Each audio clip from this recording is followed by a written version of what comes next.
E aí pessoal, tudo bem?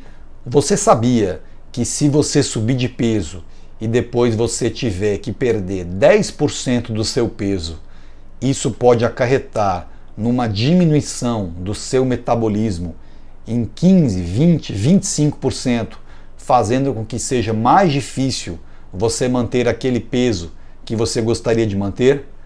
Vou explicar mais para vocês isso agora. E aí pessoal, tudo bem? Eu estava aqui estudando para fazer uma aula para meus colegas médicos de um programa de mentoria que eu tenho e resolvi compartilhar com vocês aqui alguns assuntos bem interessantes. Amanhã eu vou estar dando uma aula para eles sobre estimativas do metabolismo energético e tem umas coisas bem legais que eu queria falar com vocês aqui. Por exemplo, uma delas, vocês sabem quanto mais ou menos um homem de 70 quilos deveria armazenar de caloria no seu corpo?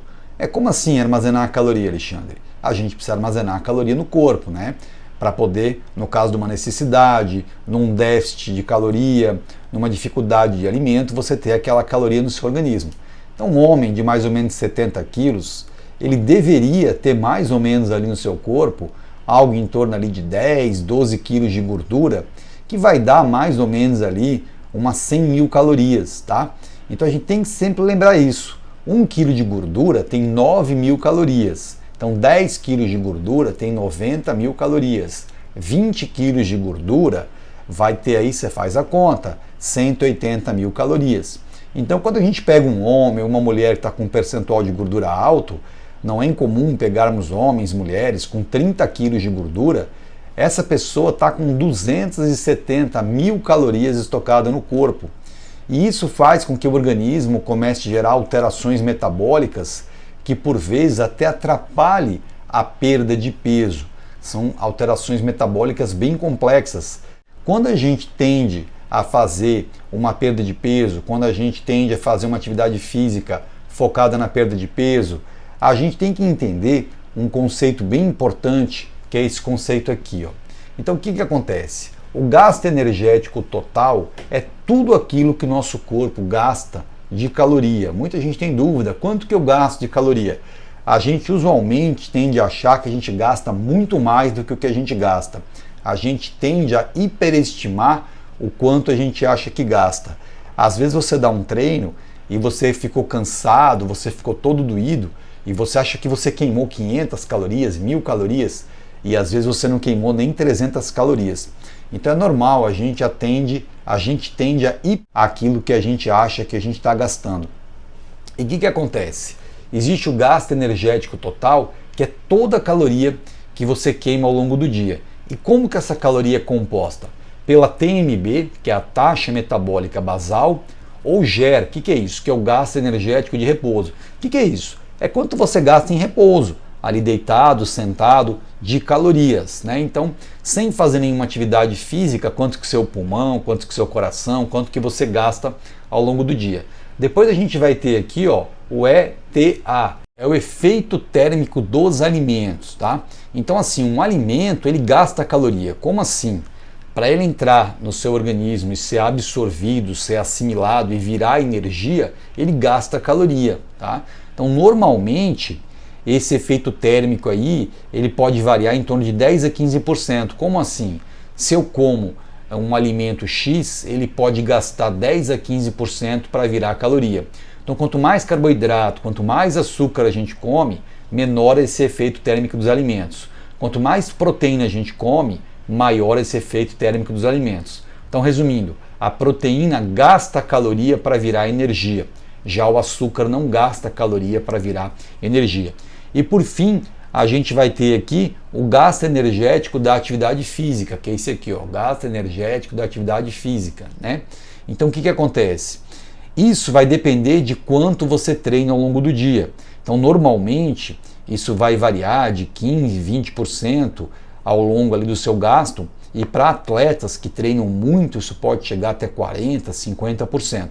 Mas para uma pessoa normal, que faz apenas sua musculação, seu aeróbico, isso normalmente vai ter ali uma variação em torno de 15, 20 até 30%. Ou seja, se você tem uma taxa metabólica basal de 1.500 calorias, você vai ter ali um efeito térmico dos alimentos de mais ou menos 10%.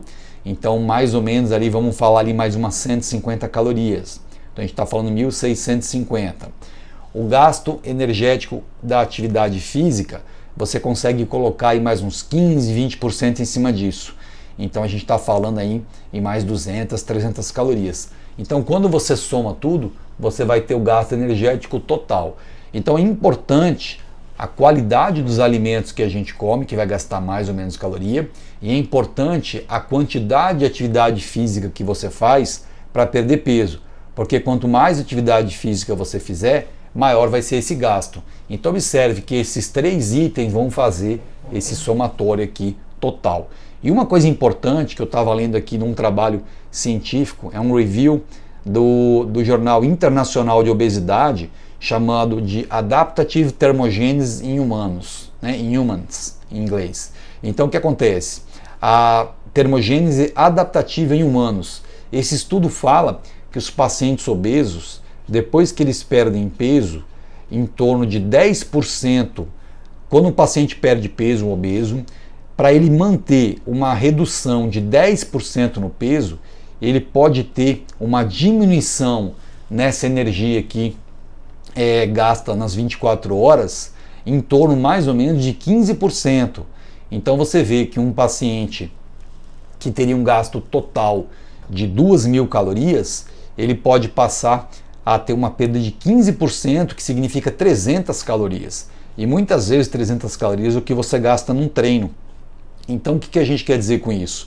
Que um paciente que está com obesidade ou um paciente com sobrepeso, que perdeu peso e tem dificuldade de manter esse peso, às vezes não é só porque ele começou a comer mais ou porque ele não está treinando direito. E o que acontece é que muitas vezes ele entrou nessa adaptação aqui, nessa termogênese adaptativa. O paciente já não está mais queimando a mesma quantidade de calorias que ele queimava antes. E aí isso a gente chama de inflexibilidade metabólica.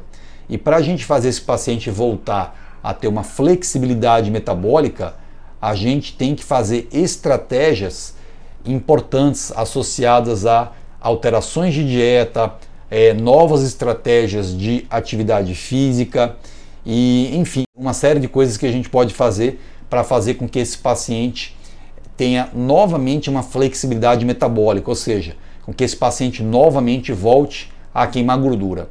Então essa é uma dica que eu dei para vocês aí. E enfim, vamos evitar ficar com sobrepeso. Quando a gente começar a subir muito peso, já vamos procurar logo um tratamento, se possível, porque se a gente depois ter que reduzir o nosso peso em 10%, isso pode dificultar com que a gente perca peso.